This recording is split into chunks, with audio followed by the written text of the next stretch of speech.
start with reading the sentences. Let's read together. I'll kind of show you just what this looks like in my kindergarten class.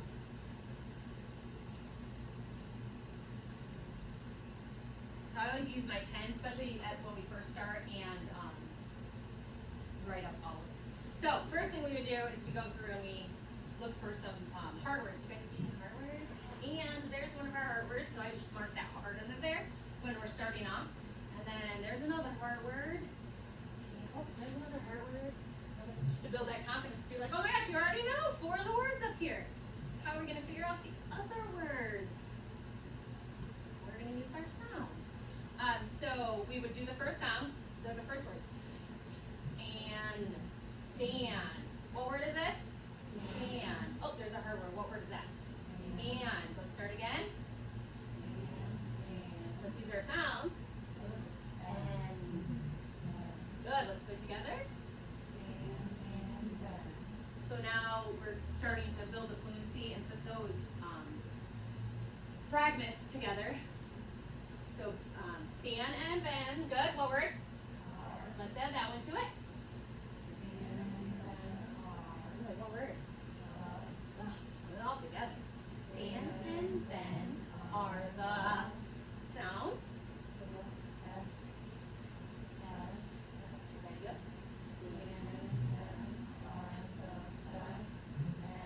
Do our sounds. That's a big word. Let's do this first 3 together.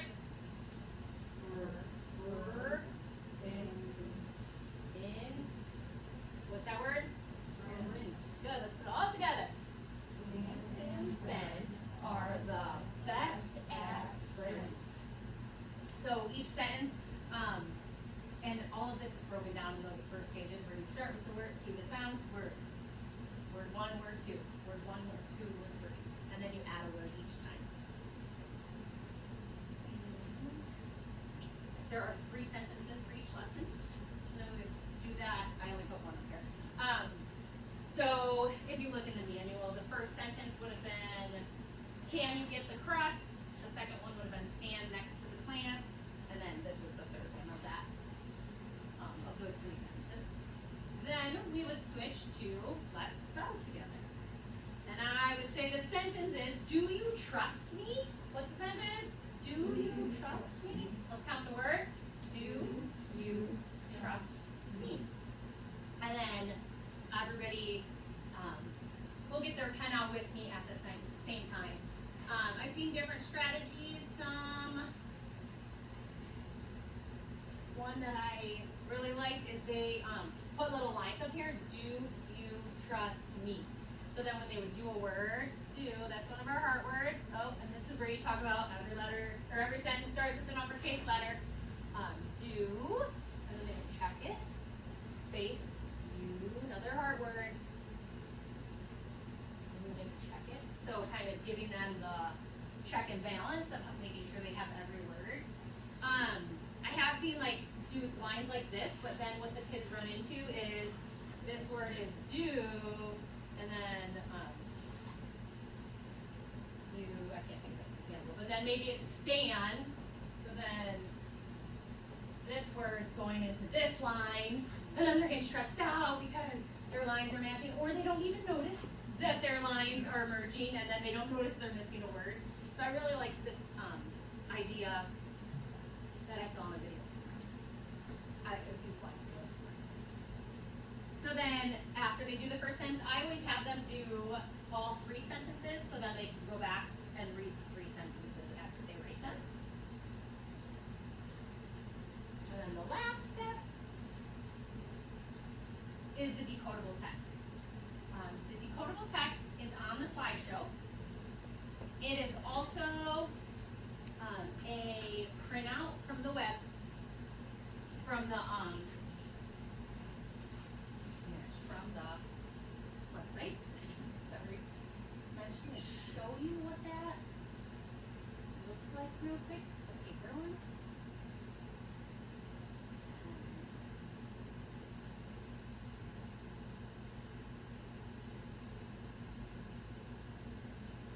For kindergarten, it doesn't start until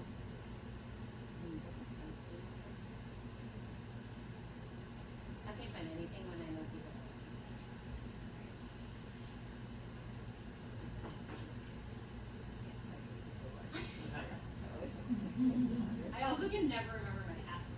Like, I really want the decodable. So this is what the decodable, that the print off that you can print off for kids to use, and this is what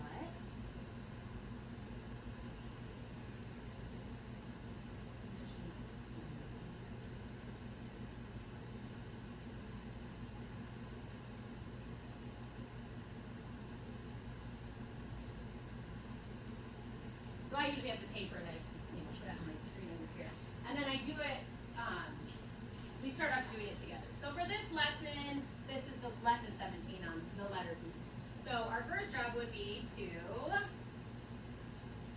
get our highlighters out, and we're going to go through, and we're going to find the B's. And every time Mrs. Goebel highlights one of those B's, I want you to practice that sound.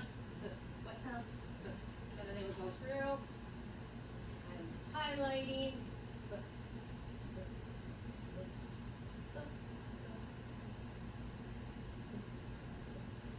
Go through and highlight, but they would be saying the sounds each time as I highlighted.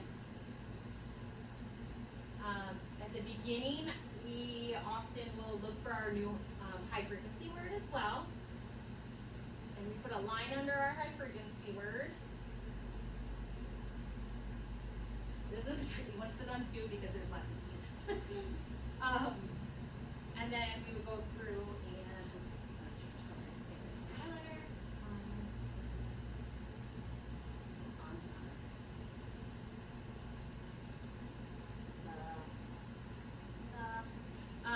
And then I have them, they draw two lines up here. So there are no illustrations because you can have kids illustrate it and pull in that comprehension piece, and either we do it together for them to work on comprehension as a whole group, or they can do it independently, and then you can kind of tell if they read the story correctly by checking to see if their pictures are correct. So I would do the same routine that I did with the sentences, where we would go Sib got on the bus. And then we would continue reading. Bob, Gab, and Bam got on the bus. A big bad bug got on the bus. The way I am working on comprehension with them is then I would say, okay, we've met our characters. Who were our characters? Yeah, they were Sid. What did Sid do? He got on the bus. So what are we going to draw in our picture? A boy or a girl, we don't know, Sib, and then a bus, because those are the two things we learned about at the beginning. And we talk about labeling our picture, so now we're pulling a lot of the things from writing into this, so it's kind of integrated writing and reading. And then we go through the middle and the end.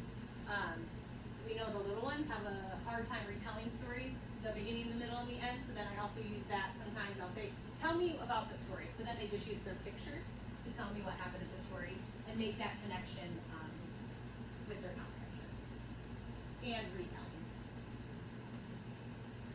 This is the piece that I said should be done with teacher support towards the end of the year. Some of the kids can do it solo, but this is not a homework piece or anything that should be sent home for parents to do. I share with my parents that when it does come home, have your child sit down and review the story. They worked really hard on it. But at that point, they should have practiced it multiple times throughout the week.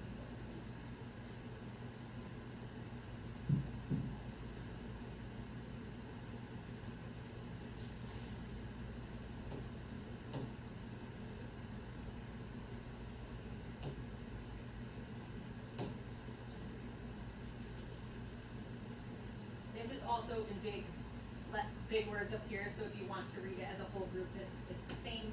This offers the same thing. It just doesn't have that independent piece of highlighting.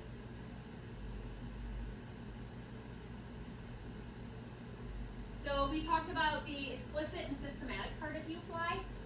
The other part is that there's opportunities to respond, and the two things that we want to, after they respond, either give specific, behavior-specific praise or that corrective feedback that I talked about earlier. So when we're doing the behavior-specific praise, good job saying the ooh and cool. Awesome work blending those two letter sounds together.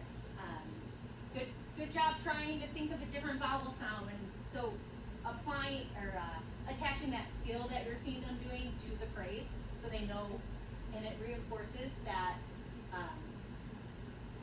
that you've recognized that they're doing the skill, and it reinforces it to that positive phrase. Corrective feedback would be any specific, brief, immediate correction that you notice. So that's the I do, the we do, the you do. So like when I was blending the word, I noticed someone made a mistake, so I said, oh, this is the sound, what sound? It's important to always ensure that that prompt elicits the children to do the correct response.